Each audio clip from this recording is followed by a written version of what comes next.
So welcome, right? Recycling updates by region. We have 4 panelists up here that are all part from around the country, East Coast, West Coast, Midwest, and we're going to try to give you the best scenario we can about how recycling has changed, what we're dealing with today, and everything in between. So my name is Jeff Snyder. I'm the Director of Recycling for Rumpke Waste and Recycling. We're a Midwest company in Indiana, Ohio, and Kentucky, and looking forward to talking to you guys about recycling today.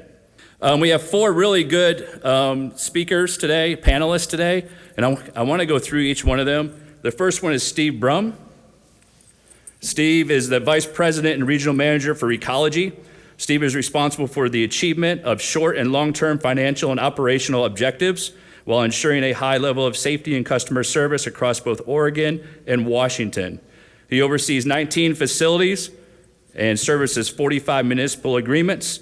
They have 650 employee owners, and they have 5 hauling facilities, 3 composting facilities.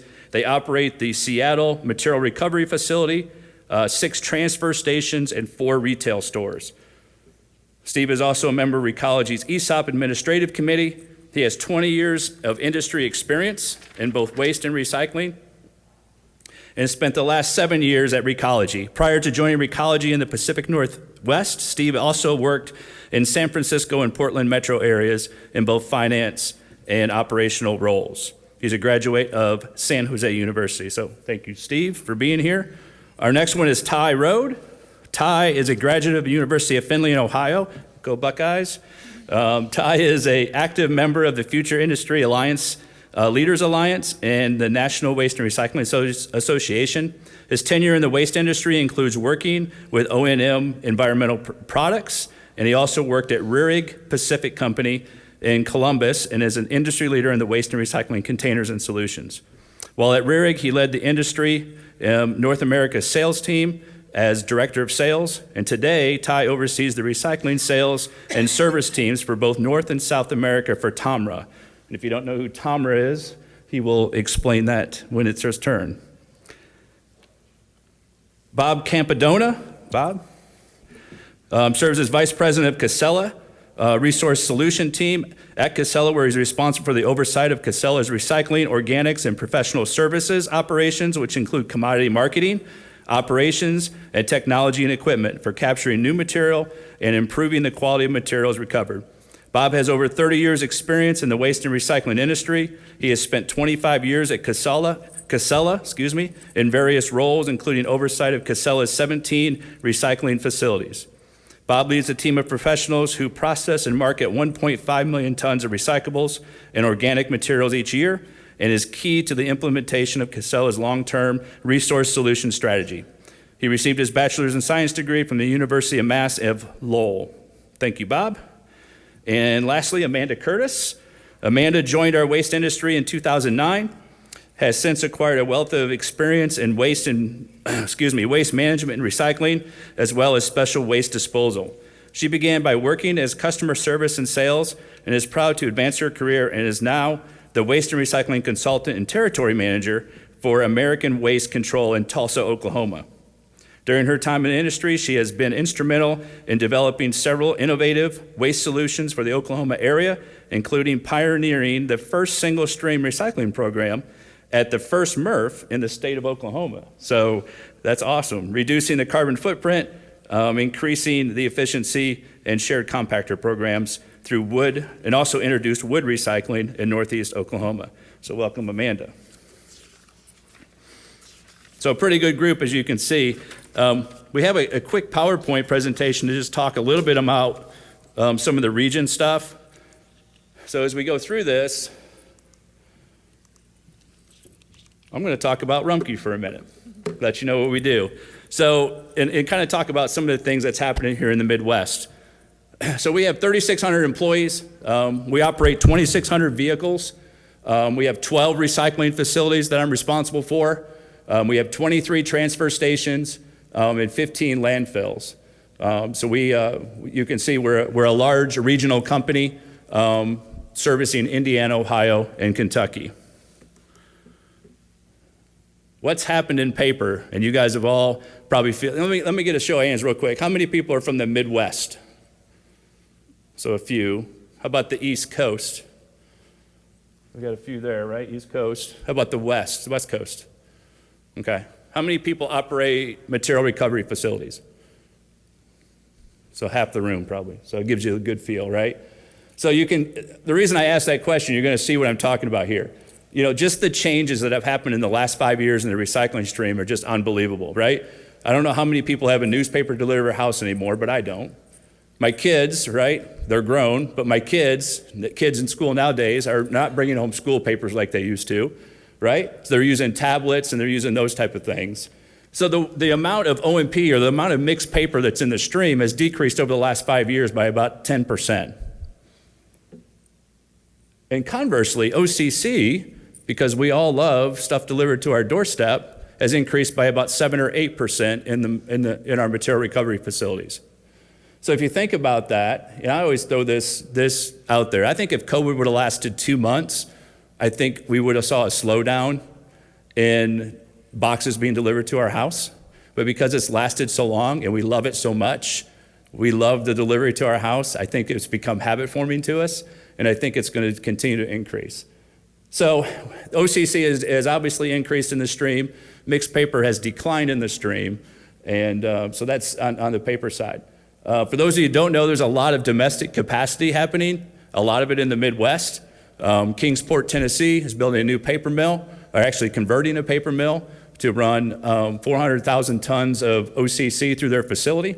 Pratt has announced a new mill in Henderson, Kentucky that will be up and operational by the end of 2023. Graphic up in Kalamazoo, Michigan, as you know, has converted their K2 machine, so they're doing a lot of different things up there to do that as well. And I'm sure these guys will talk about some different capacity around the country. So what's going on the plastic commodity side? Historically high value, right? I mean, everybody loved milk jugs last year, didn't they?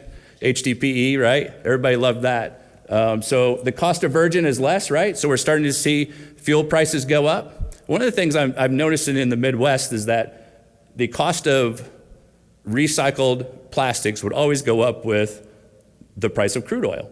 Well, crude oil is very, very high right now, as everybody's aware of, and we're starting to see plastics go up. But I will tell you one thing that's changed. I think one of the big things that's changed is the demand for post-consumer resin by brand owners.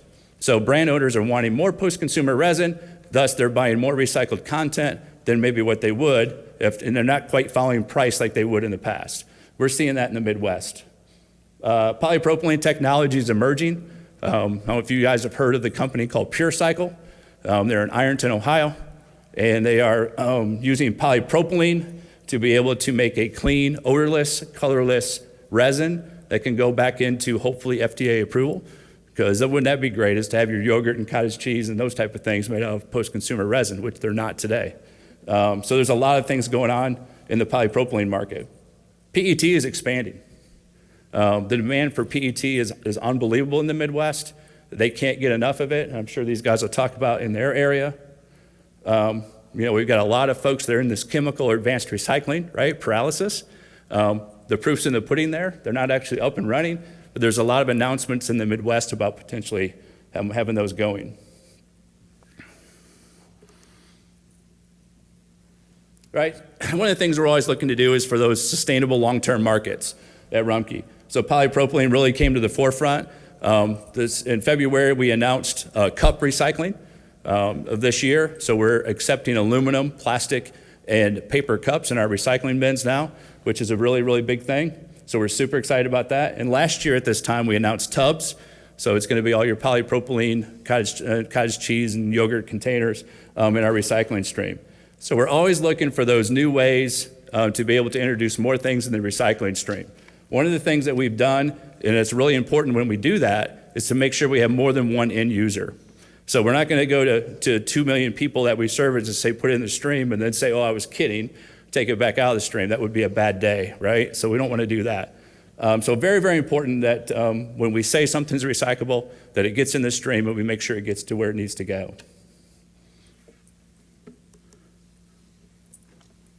And here's a little bit on cups.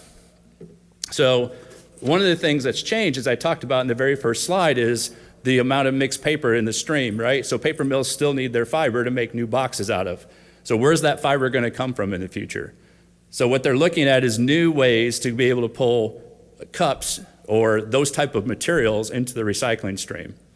So if you would have said in the past, right, everybody's got a cup and it's got that barrier that kind of keeps the liquid away from the fiber, you know, but now they're coming up with new pulping technologies and new things to do inside the paper mills to be able to get that fiber away from the plastic.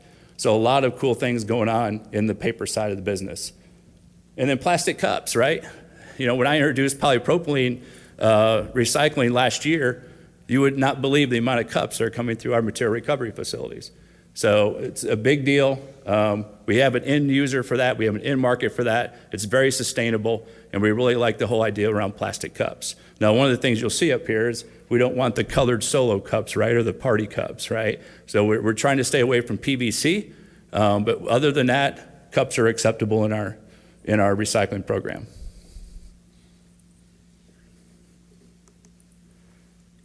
And I'm going to turn it over to Bob. Thanks, Jeff. Good morning, everyone. So Casella, we are vertically integrated. The two guys there are the founders of the company, John and Doug Casella. And that's about 1975. You'll see their pictures downstairs, just inducted to the Hall of Fame 2 years ago. Really, really good story. Started with one recycling truck. They have now grown it into 3,000 employees. We're publicly traded. Again, vertically integrated, 1,000 collection trucks, over 1 million tons, actually 1.5 if you combine the recycling and the organics recycling. And just where we're located in the Northeast, you see a whole bunch of little dots there. There's about 140 facilities. We're mostly in New England, New York. We just entered into the Connecticut market. 140 facilities, to which 37 hauling, 18 recycling, 5 organics, 49 transfer stations. And you see the whole map there. We do operate in 40 other states from our major accounts in our industrial group, just to kind of give a snapshot. We were tasked, each of us, to put together of what I do, each of us. It's not I, it's always we with us. I mean, I'd be nothing without our team. And outside of our traditional solid waste operations, what I oversee is the Casella Resource Solutions Group, which 2 years ago we combined our recycling, organics, and our professional services. 17 recycling, 18 recycling facilities now with acquisitions. Again, processing about 1 million tons of the traditional recycling. Organics, we move about 500,000 tons of biosolids, 5 compost facilities, and our professional services, helping those customers, about 10,000 customers nationwide, to reach their sustainability goals. What's going on in the Northeast? Volumes are strong, no doubt. There's a big focus on diversion from the MSW stream up in the Northeast. We have disposal crises a little bit. Landfills are closing down, incinerators are being demolished, and there's no new ones coming up. So there's a big focus on diversion. And you know what, since 2017, the National Sword, municipalities, we operate in areas mostly where recycling is mandatory. So a lot of the municipalities have maintained their programs. If you needed to dump any type of recyclable in a landfill or incinerator, you'd need a DEP, DEC waiver. So here they are. They fought through it. All the municipalities have fought through it the last 4 or 5 years, and here we are today with some strong commodity markets up in the Northeast. Jeff talked about mill expansion, no doubt. I think for me the biggest mover was the use at the mill level of the mixed paper grade. That mixed paper grade, again, was banned in China during the National Sword, one of 24 recycling grades, and millions of tons diverted to secondary markets, and a lot of it came home, and now you see the built out of mills and the use of the mixed paper grade in the board mills has been very, very helpful. Definitely technology advancements. I mean, the opticals were always traditionally on the plastic side, PET being 4 or 5% of the traditional residential stream was the optical of choice, but now you see optical sortation for fiber to clean up fiber and separate the soft fiber from the OCC to capture more OCC, which is a very high grade. And then you see a build out of secondary markets, right? China again has banned, and you've seen the major player in the export market being India, and some of the secondary markets have come to the forefront in Asia, Indonesia, and Thailand. Again, technology advancements, talked about opticals, robotics have come on strong here.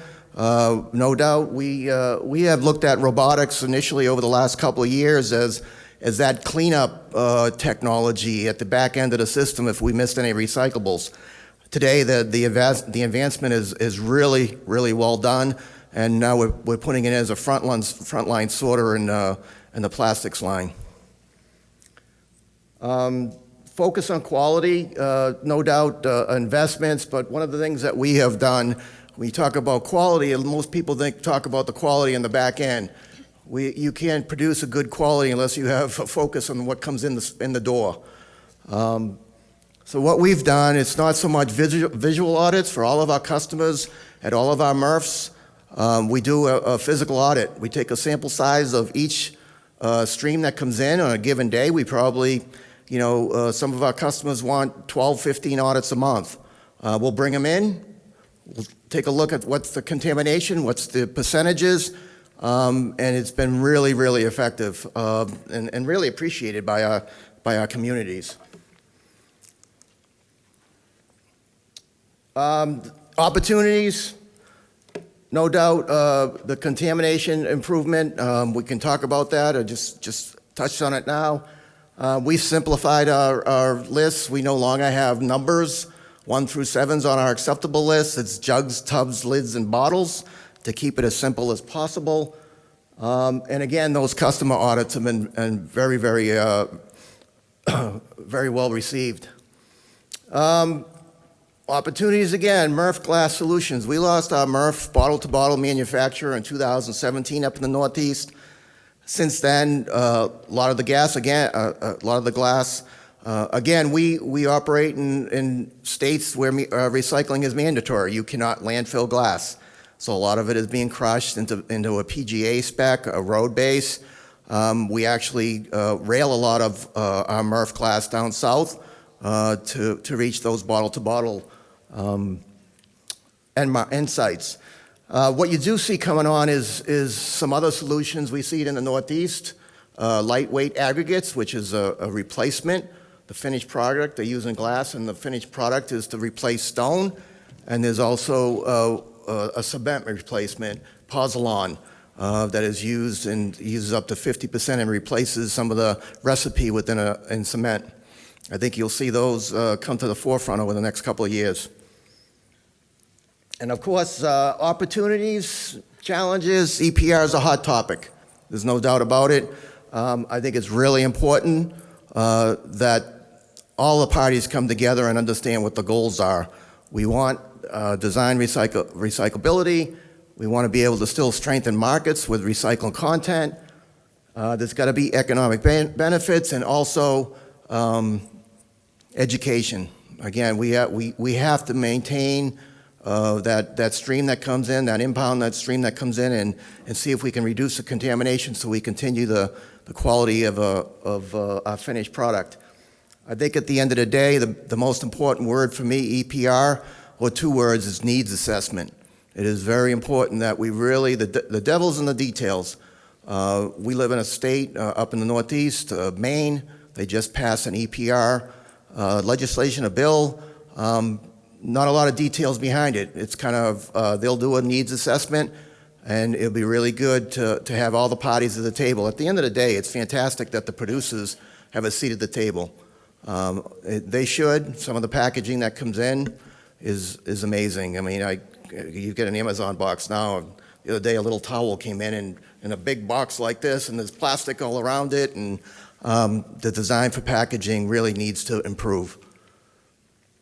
And at the opportunities, I look at this education again with our customers. I always encourage our customers, really educate yourself on the commodity markets. There's periodicals out there that you can tap into on a monthly basis. PPI, what we used to call the yellow sheet that tracks fiber. And then there's a recyclemarkets.net that tracks the plastics and the metals, and along with the fiber also. But, you know, all of our customers, I always say, advise, get to know your MRF. Get into the MRF, understand the management team. A lot of our managers and all of our MRFs have a minimum of 10 years. They understand the business. They understand processing. It's really important from a relationship standpoint. So at the end of the day, at the Northeast, I feel like recycling is not broken. It's come along. We have strong volumes. There's a lot of investment in technology. We're investing, Casella's investing, and I can tell you a lot of the major equipment vendors are a year out and 2 years out installing equipment, and they're busy. So I want to thank the Waste Expo for inviting me here, and I look forward to the Q&A. Thanks. Hey, good morning, everyone. I'm Steve Brum. I'm with Recology, and I thank everyone for being here today. It's really a privilege to speak to all of you today about what's going on in the Pacific Northwest with our company, and also just to thank Waste Expo as well for allowing me to be here today. So who are we? Some of you have heard of Recology, some of you have not. We're a West Coast company, and here's a map of where we are on the West Coast. We've been around for over 100 years, starting out in San Francisco, and as you can see, we've expanded up and down the West Coast. We are, first and foremost, we are an employee-owned company. We have 3,800 employee owners. We're the only 100% ESOP company in the industry. So we're actually very proud of that. That's actually something that really drives our culture and really helps Recology to be who it is today. We service 137 communities, and you could see our sites up and down the West Coast there, ranging from Kern County there in Southern California all the way up to some communities we serve just north of Seattle. We have 26 collection companies and 24 transfer stations, and we have 14 material recovery facilities and 8 compost facilities. And really the compost facilities, I know there's a different session that covers compost, but that's one thing we're very proud of and some of the technology we're putting in there. We are talking about recycling today, and I'll speak more specifically about the Pacific Northwest and our site up there. We do operate some landfills. They're not noted on this map. We are, first and foremost, we are a recycling company. We see a world without waste. So we do operate, we have some landfills we own, and we have some under operating agreements, but we don't necessarily call them out here. So this is really the kind of who I am thing here. Really, it's my team, right? I have 675 employee owners in the Pacific Northwest. I'm proud to serve them every single day.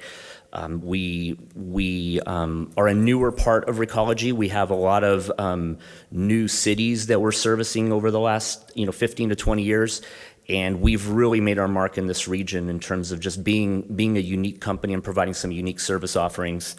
So we service about 190,000 homes and 42 municipal contracts. And you can kind of see in the region here, there's a lot of geography there for the amount of homes and commercial accounts we have.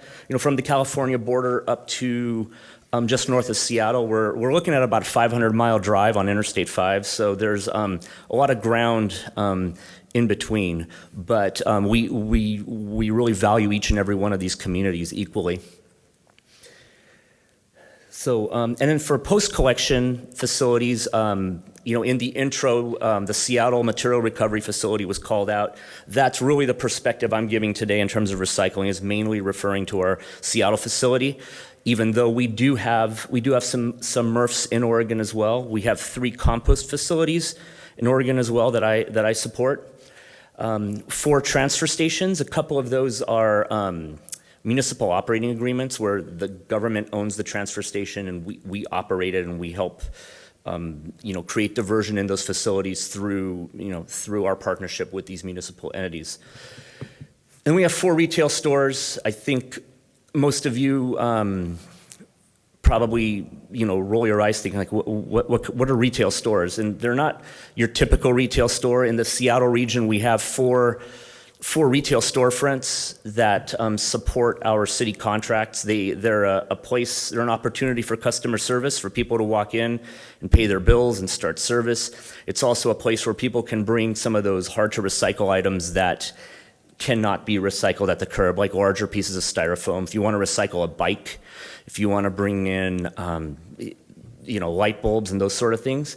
It helps us in a couple of ways. It provides a way for some of those things to arrive and be recycled more cleanly. Provides, it's unique, right? And it provides just an additional touch point to our customers in a non-traditional format. So here's our highlights for what's going on in the Northwest. A lot of this is very, very Seattle specific. So geography does work pretty well for us up there. We have the opportunity for both domestic and export of our material. And when I say domestic, I'm meaning both within the United States and Canada as well because of our proximity to British Columbia. But there are a lot of paper mills in the Pacific Northwest, as you could imagine. And we do have actually some domestic plastic outlets that makes us less dependent on exporting our material. Now, having the Seattle and Tacoma ports close to us, when we do export, is a benefit to us. If you combine those two ports because they're so close to each other, we're second on the West Coast to LA and Long Beach combined. So there is, in times when the ports are not having challenges, that's actually a real benefit to us just to have that option. The municipal recognition of the costs and challenges of recycling are beginning, this dovetails into EPR a little bit, but it's nice for our jurisdictions to start to see that not everything's on the back of the hauler and not everything's on the back of the MRF to create diversion. There's costs associated with it. When I say there's a rate reset there, we're in a heavy competitive procurement market in the Seattle area. And a lot of these contracts, once they're bid, those prices just change with CPI over 10 years. And so a lot of contracts in the region are phasing out that were bid at a time when all the cities perceived recycling to be just a cash cow for the haulers and the MRFs. And so there's now a recognition that has turned, and customers' rates for their service at the curb are starting to reflect that. So there, in some cases, is a little bit of sticker shock, but in some communities, it's understood that is a cost of diversion. Improving technology, we're always trying to assess new technology. I think in my 20 years in this business, I've never seen a time where there's been so much new technology and new opportunities and innovation going on. So we do have we have the technology we have at our Seattle MRF, which is about 6 years old, but Recology has been working hard on some technology investments, both in our MRFs in San Francisco, and also a new upgrade we're doing to a MRF in Sonoma County that Machine X is supporting us on. So there's some really exciting technology innovations going on in our company. There's the Basel Convention, which is something that Recology had actually supported even before it was ratified in the United States. We really do support minimizing these low-grade materials going to to third world countries. We have an artist in residence program, which is really an education piece. Some of our MRFs and transfer stations will bring on people, we'll bring on artists for a few months. They'll get a stipend and they'll be able to create art out of what they recover from our sites. And then we'll have an art show, sometimes in conjunction with our community. Sometimes we have our own art show during a community art walk night. And it's just really well received. We give these artists opportunities to sell some of the art that they make, and really these folks get to speak in front of some of our municipal customers and just talk about their experience not being from the waste industry and what they visually see out there. Again, I talked about retail stores. I don't need to talk about them again. And composting, again, with the legislation in both Oregon and Washington that's happening right now, as well as in California, composting is becoming of greater importance. Again, that's for another session, so I won't get into that. And now our challenges. Labor issues, I think, is kind of a universal thing. We're all dealing with that. We have heavy turnover for our sort line at our MRF. I tend to think that we're a little more fortunate. Our MRF employees, for the most part, are employee owners and not temporary workers, so we tend to retain them. But again, there's a lot of wage pressure in the market, so we lose some of these folks to other jobs. And then other times we're victims of our own success because our really good MRF employees, they tend to be hired off to our hauling operations, and then they end up becoming drivers, and which is actually a good story, but it does create pressure on the MRF. The labor issues also affect trucking availability. Our third-party truckers are having a harder and harder time being able to service us. And even though right now we're primarily domestic in the Northwest, our third-party truckers have other customers, and those other customers go to export markets, and they're getting held up at the ports with the issues going on at ports. So it's really challenging. You know, their cost of fuels are going up. It's being passed along to us. It's been a real challenge. And again, yeah, I mentioned the ports. The ports have been a little bit erratic. There's containers are not in all the right places right now for us to be able to export material, which again, fortunate for our geography, we have a lot of domestic markets. And then quality. One of my peers here talked about quality a minute ago. Again, the scrutiny of our quality is at a really high level. You talked about new technologies already. Our wood market is having a lot of challenges. You'd think that in the Northwest there wouldn't be wood market challenges, but there really is. The pricing is really volatile for that material, and this has especially been an issue in our Portland operations and finding outlets for that material. And then the municipal rate structure is not adapting. Again, that kind of speaks to what I mentioned a bit ago about a rate reset. As much as a lot of communities that we're servicing in the Northwest are really in support of diversion and recycling, we're still using a lot of antiquated rate models that haven't adapted to this. So we're kind of taking a square peg and trying to stick it in a round hole is what's happening right now. So the pricing is adjusting for recycling, but the rate methodologies are still the same as in the past. And then there's landfill airspace. The reason I mentioned that is in the Northwest, there's actually a lot of landfill airspace. So when there's a lot of landfill airspace available, like it or not, it does drive down the urgency to recycle. So that's another challenge that we're facing as well for recycling. Good morning, everybody. I come from a different little angle, more on the technology manufacturing side. So work for a company called TOMRA, formerly known as T-Tech, as some of you might know. We are celebrating 50 years this year. It's the year of big numbers, I see. We are optical sorters. So Bob mentioned that technology is definitely moving along at a rapid pace. It's not just sorting plastic and metal anymore. We are getting into wood, textiles, and numerous material. So a little bit about TOMRA. It's a global company. 60% of the market share with over near 20,000 units installed. Jeff introduced myself, but I get the opportunity to oversee North and South America. So kind of my view is not only we're located in Charlotte, North Carolina, so our technically region would be Southeast for this, but I do have the ability to kind of bring in the global aspect. And since just to move this along to get in Q&A, kind of what I see or what we've seen, again, kind of from the Southeast aspect and the global aspect, quickly touch on highlights, the growing infrastructure from the manufacturing space and from the technology space. Things are extremely busy. Lead times are going up, but that's because of the infrastructure, especially here in the U.S. It's growing at a rapid rate. Large capital investments, and I think the social awareness is also driving that as well. Challenges. Steve mentioned labor. That is the number one thing that we hear the most from anywhere. just recruiting, retention, and then training. Getting to that, labor has that big piece of also the quality aspect as well. And then the material. Film is a big challenge right now, and what to do with it and how to operate with it. And then also laminated packaging. More side from the optical standpoint, you're seeing more and more two-layer material, so stuff that's covering the entire bottle, it's becoming harder to sort. And then that leads to contamination.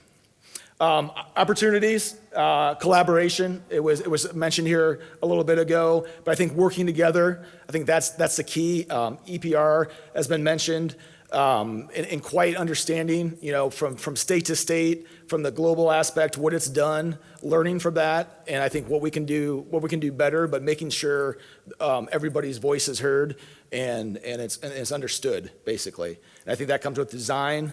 Knowledge, it was again mentioned before, the education, the experience piece, coming from the global aspect of things. For years, it's always been put on Europe's so much further advanced than us, but it's coming. I mean, we're moving along, but I think taking that experience from what's done across seas is very valuable, and knowing what works and what doesn't. Obviously, there's differences in material, differences in funding, but there's also a common goal to recycle, and I think there's a lot of experience and education that can be learned from that. And then more material. The conferences I attend and go to, the need for material is out there. So the new processes, using that technology again is growing at such a rapid rate, and understanding what we can do, and then benefiting from that. So that's just a very, very quick. Hello. Well, I've already been introduced, but that is my beautiful family there, my husband, Joe, and my daughters, Olivia and Amelia, highlights of my life. So thank you for having me today. I'm honored to be here. Just a little bit about our company, American Waste Control. We are out of Tulsa, Oklahoma, founded by Kenneth Burkett in 1970. He started a waste collection company and worked on trucks all night and picked up trash during the day, and that's where we started. We now have 250 employees. Our truck fleet is 198, around 60,000 commercial and residential customers. We have a waste-to-energy landfill that we're supplying 25,000 Oklahomans with electricity through the methane gas we capture. We have a transfer station and a MRF and a mascot. Mr. Murph, you see him there on the back of our truck, or on the side of our truck. That's Scott, one of our recycle route drivers, and he has been a big help with our education. We accept paper, plastic, aluminum, cardboard, and glass in our single stream program. This is Robert Pickens. He is the VP of Tulsa Recycle and Transfer, which is the home of our MRF. He should be the one here talking with you guys today. However, he is back in Oklahoma getting our new MRF up and running, and that's the picture of our MRF. We experienced a fire due to a lithium-ion battery in April 2021, so those have been some of the challenges we've been going through. We run about 53,000 pounds per hour, 8.4 million pounds per month, and we've added an observation deck for tours for our commercial customers and schools, so they could see the MRF in action. Some of the challenges and changes we've experienced, a change for us is an increase in municipalities offering curbside recycling, so we're seeing a lot more recyclables come through our MRF. Inflation and demand for increased wages, as everyone is experiencing. The challenges that we're experiencing mostly is limited supply of skilled and experienced workers, high turnover rates, like I mentioned, the fire from the ion lithium battery. Due to lax regulations on the state level, our landfills are being filled with items that should be recycled. We're resolving these challenges by introducing more artificial intelligent elements during our rebuild. Continuing education, we're educating multiple generations, so we're nearly using every aspect of Advertising with promotional examples are radio, TV, billboards, totes, magnets. We get Mr. Murph out into the community as much as we can. He goes to schools multiple times throughout the year, Earth Day events, things like that. He is a household name in our community.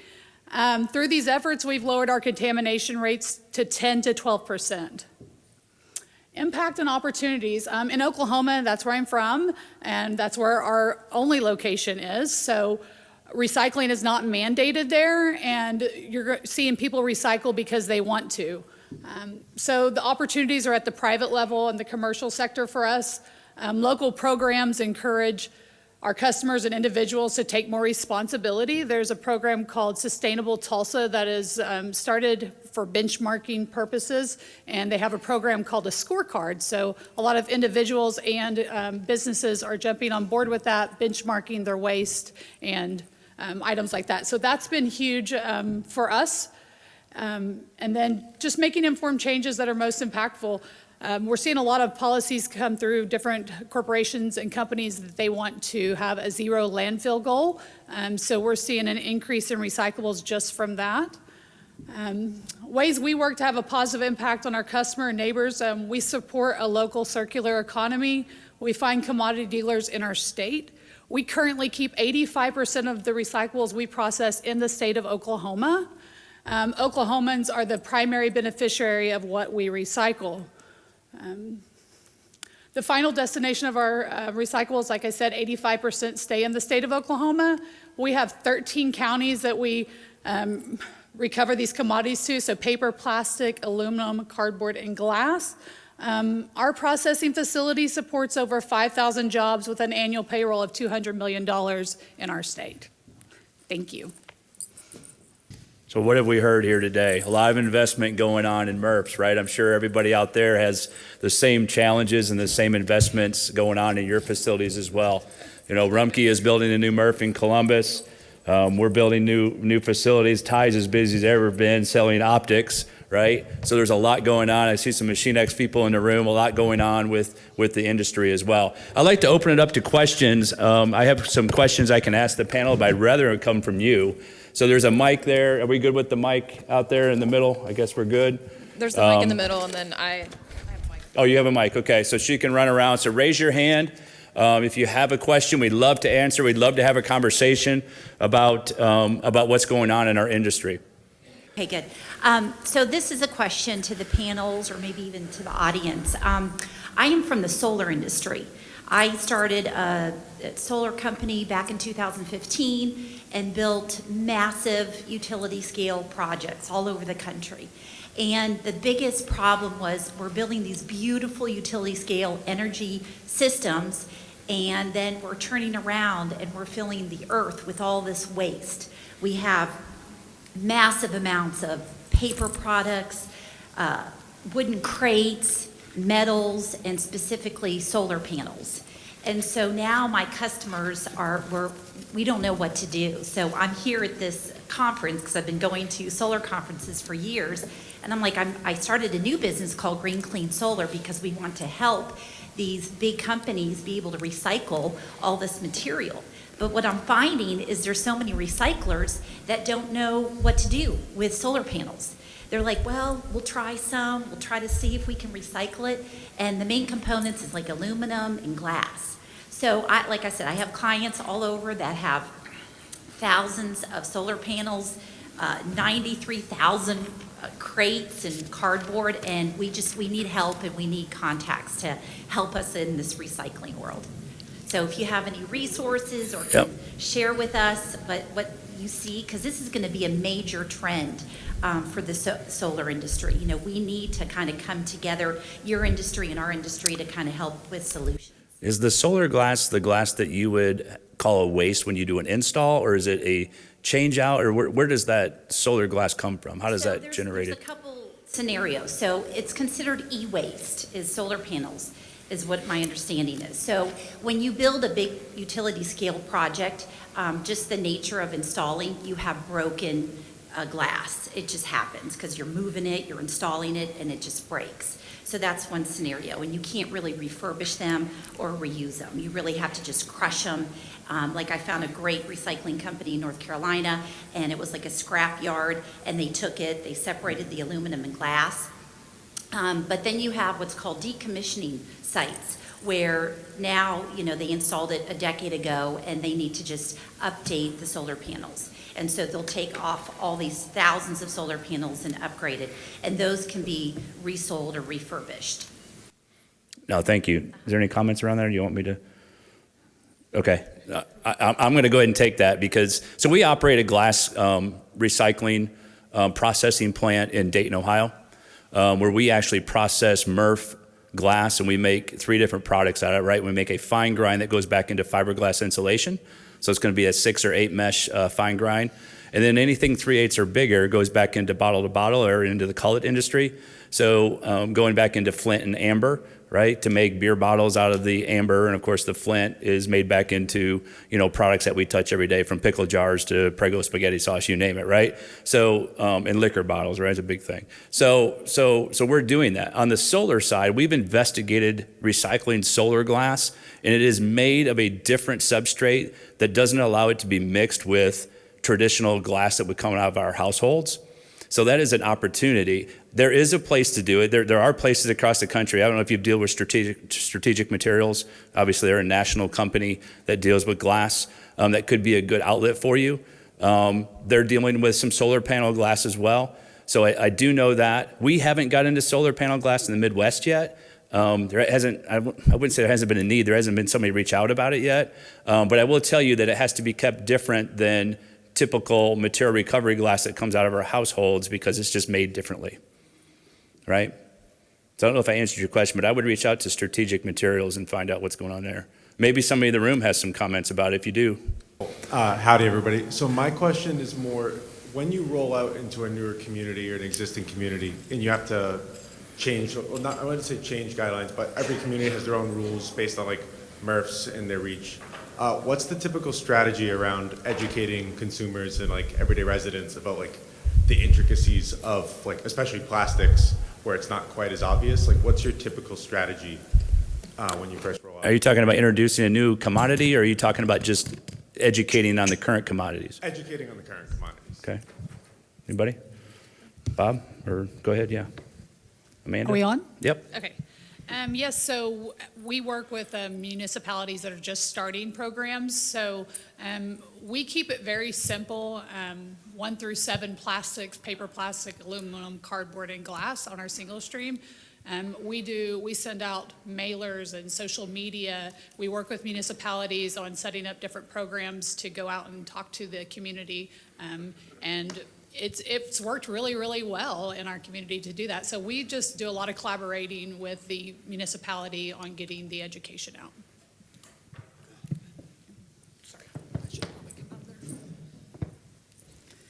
It's somewhat similar for us as well. When we come into a new community, or just even with educating our existing communities, our recycling programs aren't too far different from others in the Seattle area. What we do try to focus on is, again, on the things that need to stay out. We try to, again, I mentioned our retail stores earlier. We try to focus on those hard to recycle items that really don't belong in the MRF, but we can recycle them. So that actually helps the MRF in its performance, but also helps with diversion as well. And then we do a lot of focus on multifamily housing. That's really our biggest challenge. I mean, we have what we call a Waste Zero team that they go out and do a lot of education, and we find that we could take just like a full court press on one city can take their diversion rate from their contamination rate from 30% down to 10% for a period of time, right? And then we have to do it again. And I mean, I have a guy on my team who literally has taken a card table and sat next to a dumpster enclosure in a multifamily complex and just sat there and waited for people to come out to the dumpster and educated them right there on the spot, right? Unconventional, right? But those are the kind of things we try to do. It's a lot of education. I will tell you, what city are you from? Well, I'm from Boston area. You're from Boston? Northeast. Okay. Listen, one piece of advice, keep it simple. right? Because I will tell you, we rolled out different programs when we converted from dual stream to single stream 15, 20 years ago. And in areas that we didn't do the education up front, before it's even rolled out, I would advise you to get any kind of mailers, the local channels, and areas that we didn't do that, guess what? We asked everybody to throw it all in one bin. It all went in one bin, right? And then we had other areas that we did it very well. Today, it maintains contamination levels of sub 5%. So it's really important that you get out of it in front first. Awesome. Thank you. The other thing I'll tell you too, and you can sit down, that's fine. I'm just going to talk for a minute. When we rolled out cups in Cincinnati and Columbus in that area, it said cup recycling. So we didn't say polypropylene cups. We didn't say PET cups. We didn't identify what type of cup. We said cups with one stipulation. We don't want the party cups, right? So you're going to get, even though we're after polypropylene, you're still going to get some other types of cups that are in there. So just be prepared that if you roll out something, we never use numbers. We hate using numbers, as I think everybody up here doesn't like to do. So if you're going to say cups are recyclable, make sure you're prepared to handle all kinds of cups. Yes, ma'am. Good morning. It's interesting you talk about cups. My name is Susan Higgins. I'm from Northeastern University in Boston. And we have a lot of interest in moving to compostable products. People who are hosting events, students want compostable supplies. So they all want compostable cups.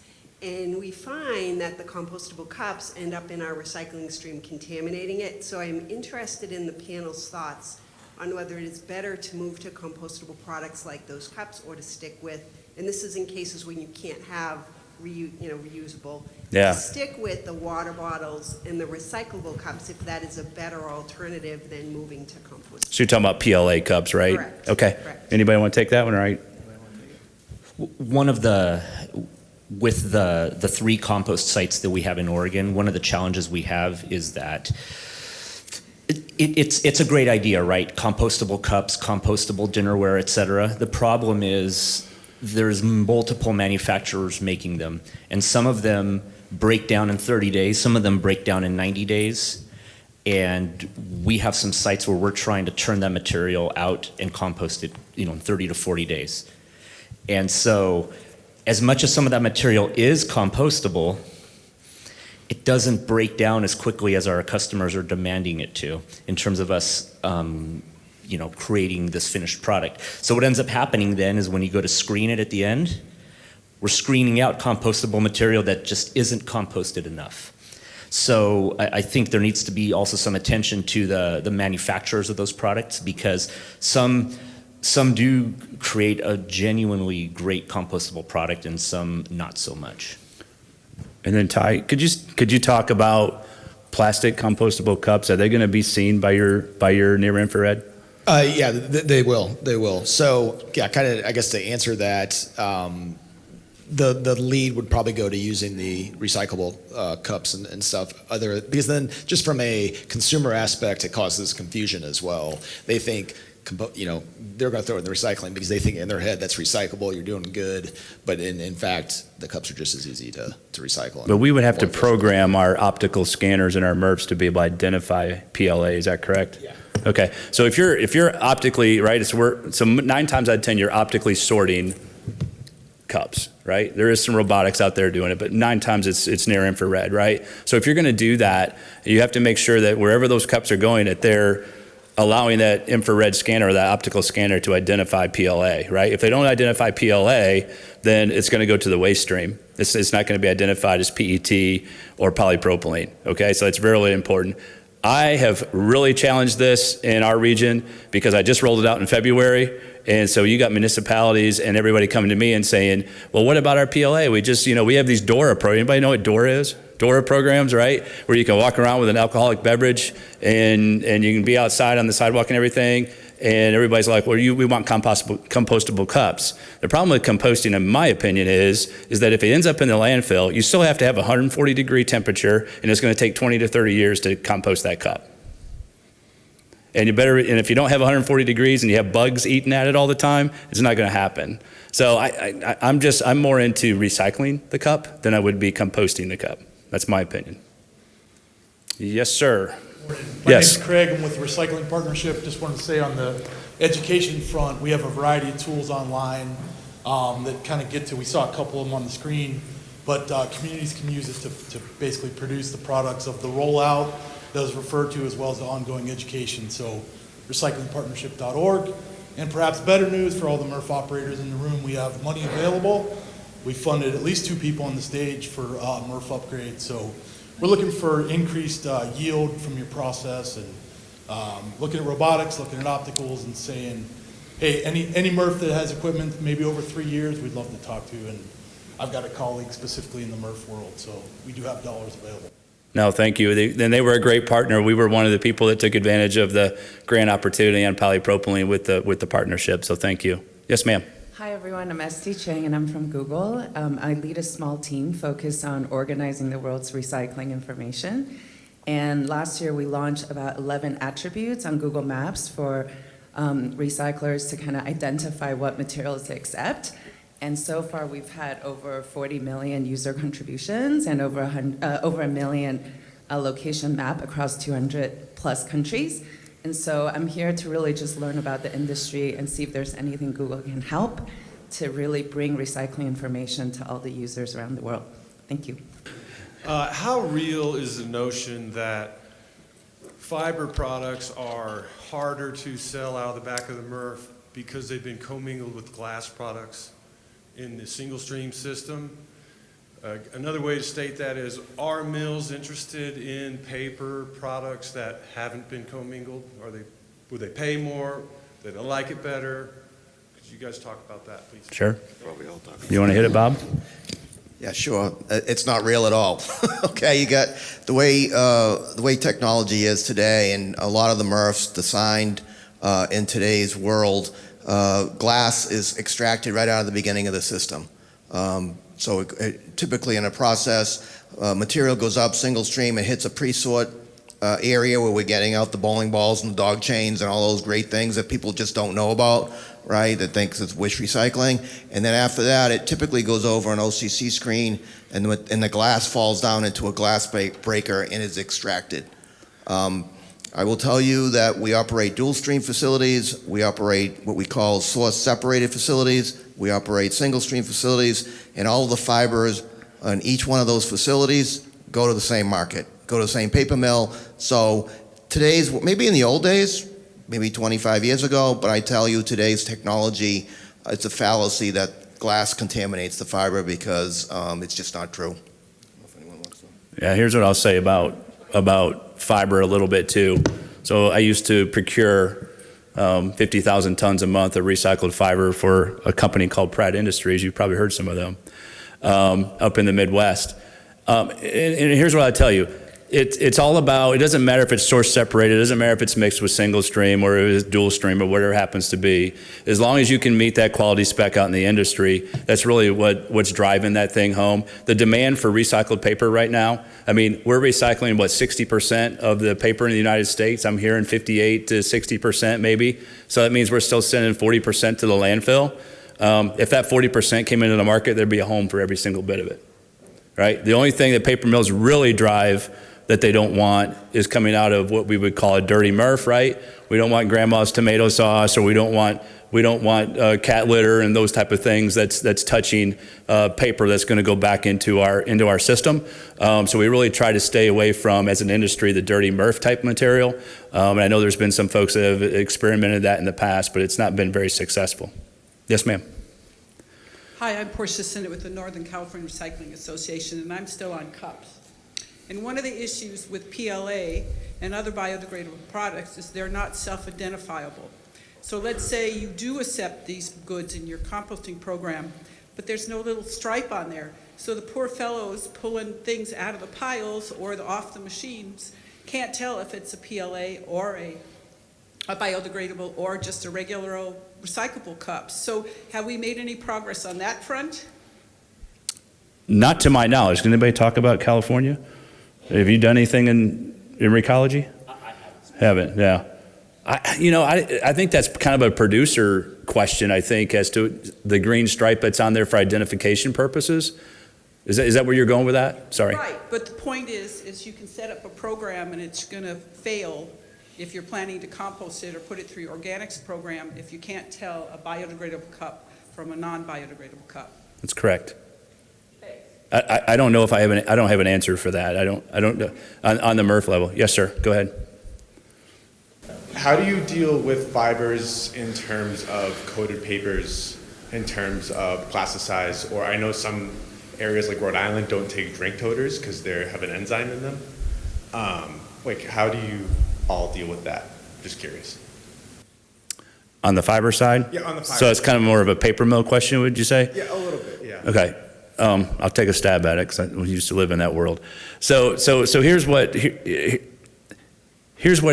three types of pulping operations, right? You have drum pulping, which would help identify or help segregate the plastic from the fiber. You have continuous pulping, you have batch pulping, right? So that drum pulper is really the technology that's out there in the paper mill industry to able to extrude or to segregate, liberate, right? The plastic from the fiber. And that's really what has to go on out there. They've also done a lot, just like when we did pizza boxes a couple of years ago, and we said, okay, yeah, pizza boxes are okay now, right? I just put a slide up there earlier that talked about all the paper mills in the country that are on board with cup recycling, right? So if you think about cup recycling, you start to think about ice cream tubs. Kind of falls in that same thing, right? Think about paper cups. So you think about those type of products that are now going to be more acceptable. I'm not saying they are or they're not, depends on where you live. It could be more acceptable in the fiber stream because of the decrease in fiber that's available in the United States. You know, I talked about how much is being landfilled today, which is over 40% of the fiber in the United States. On the plastic side, it's even worse. We're landfilling 70% of the recyclable plastic in this country. And that's a problem, right? So the technologies out there are going to continue to evolve on the fiber side, but also evolve on the plastic side as well to help recover some more of these plastics. We have a big project going on next week I'll just talk about, right, with a company called P&G. You guys have heard of them. And, you know, working on how do you get more of those types of plastics that we say are not recyclable into the stream. Well, some of the problem with recycling is you can have an end user all day long, but if that can't get through your MRF and can't get to where it needs to go, then it's not really recyclable. My wife asks me all the time, is this recyclable? Is this recyclable? I said, yeah, if you had a bale of it and it was all you had, you can recycle it all day long, right? But when you run it into a single stream process and you run it through a material recovery facility, you have to have the equipment be able to put it where it's supposed to go. And I'm getting off on a tangent there, but that's when you're talking about being able to introduce more types of products into the recycling stream, is being able to make sure it runs through our equipment, right? And there's a lot of work being done in our industry nationally on that. And I think some of us are on those committees, so we're working hard on some of those things. Awesome, thank you. Yeah. What other questions? Yes, ma'am. First off, I'd like to thank everybody on the panel for presenting to us today, giving us a good scope, really, of what's going on in the regions. My name's Gigi, and I'm in equipment sales and consultation, but I really want to go back to, in your introduction, your comment on advanced recycling or chemical recycling, since it really focuses on plastics and the real increasing demand in the pyrolysis system. In Texas, we have a lot of investment, going into these plants. And like to TOMRA, I mean, we have optics that are limited to 15 tons an hour, and they're wanting to do 1,000 tons in a day. These are huge facilities they're going to need to be breaking ground on. Where do we see the technology ground in that bin to be more efficient, you know, making sure PVC's not in there? And then the different types of advanced recycling, which is, we know, controversial right now on the national stage. So if you could kind of address that. Do you want to talk about the optics and speed and some of that? Yeah, so I mean, it's a common, I touched on it a little bit with just the infrastructure and the amount of technology that's going into these places. But yeah, speed is the number one question we get, is how fast, especially with facilities like this. It's constantly being upgraded, updated, and getting faster and faster. The key is, I think in the past it was speed it up, but then the quality would go down. And that's the battle that we're constantly fighting. If it is going to be sped up, the quality's got to stay up as well. So the investment is 100% going in there from the optical standpoint. I think there's two things going on in our industry. One is being able to take plastics, high BTU plastics, as an alternative to coal that goes into the cement kilns, right? I think that is a huge thing that's going on, and there's a lot of energy around that. The other one is paralysis, being able to take non-desirable plastic, right? And if you think about non-desirable plastics, they're saying 2s, 4s, 5s, and 6s. So some of those are desirable, right? So, but that's what they want. That's what they want. So to be able to take those plastics and break them down by hydrocarbons and either move them into another, right, to move them back into plastics or to move them into a biodiesel, right? There's two ways that's going to happen.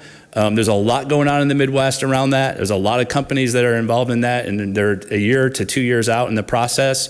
There's one company called Brightmark. You guys have heard of them up in Ashley, Indiana, just north of Fort Wayne. They are up and operational. Thought they could make a biodiesel. They haven't been successful doing that, so they're really just using the hydrocarbons to go back into plastic. So there's a lot of that going on.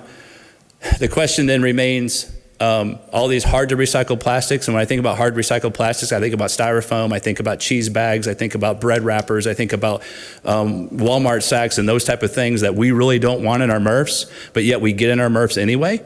They're there. So what do we do with them? Currently they're going to the landfill. So how do we recover those type of plastics that are not desirable in our facilities and we don't have an end market but could use the advanced or chemical recycling market to be able to sell those to? And that's a challenge I think we're all working on, and there are probably a lot of people in this room are working on. What do you do with those? Because at the end of the day, it increases our residual costs, right? Our landfill costs. We don't want to put them there anyway. We know they get there, but how do we deal with them, right? So it's very difficult. I don't know if I answered your question or not, but I think there's a lot to come on advanced recycling. Yes, and the whole debate on what advanced is. Yes. Appreciate it. Thank you very No, much. you're welcome. Does anybody have any comments on chemical recycling in the room? Or thoughts around that? Okay. We have time for one more question. Does anybody want to be last? No more questions? Okay. You know, for us, I just want to sum it up here. I think we've got 2 or 3 minutes left here. If you think about what's going on in MRFs today, it's all about how do we get more material into the material recovery facilities? How do we get more of it into our plants? If it gets to our plants, how do we make sure it gets recovered, right? What technology is out there to do that? Optics is a part of that. Artificial intelligence is a part of that as well. I'm not a big robot guy. I think they've got their place. But I think the AI technology out there is just unbelievable and can really work with near-infrared optics to be able to give us a new design and a new change when it comes to recycling in our facilities. And really, it's all about how do we get more products into our acceptables list to be able to say it can be recycled, right? And I think the changes in technology and the changes in machinery and the ways that we go about it are changing significantly. And I would just ask you to buckle up, because over the next 3 to 5 years, we're going to see a lot more changes in our material recovery facilities and our recycling programs, just as we've seen over the last 5 years. So thank you for your attention today, and I hope you got a little something out of it. We'll be around here if you want to ask some questions, and have a great conference. Thank you.